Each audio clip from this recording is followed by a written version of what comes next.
Part 2. Waging War.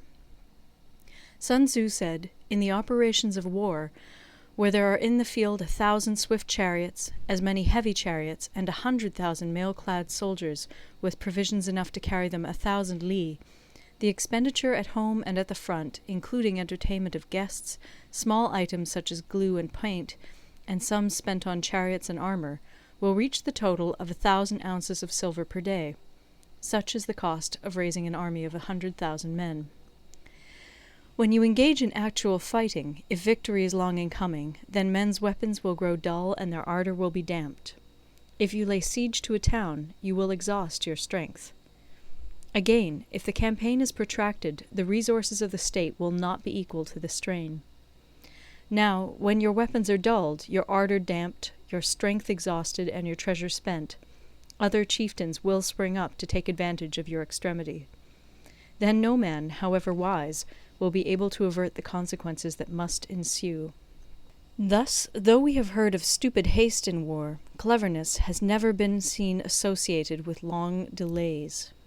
There is no instance of a country having benefited from prolonged warfare. It is only one who is thoroughly acquainted with the evils of war that can thoroughly understand the profitable way of carrying it on.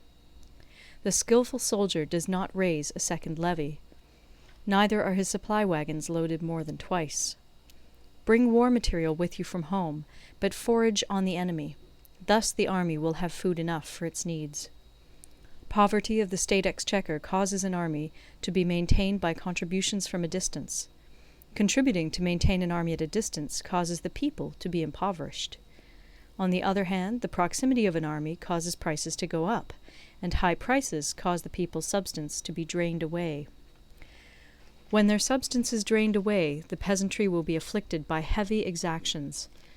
With this loss of substance and exhaustion of strength, the homes of the people will be stripped bare, and 3/10 of their income will be dissipated, while government expenses for broken chariots, worn-out horses, breastplates and helmets, bows and arrows, spears and shields, protective mantles, draught oxen, and heavy wagons will amount to 4/10 of its total revenue. Hence, a wise general makes a point of foraging on the enemy.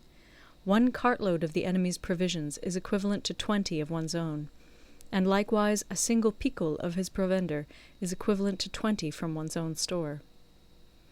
Now, in order to kill the enemy, our men must be roused to anger. That there may be advantage from defeating the enemy, they must have their rewards.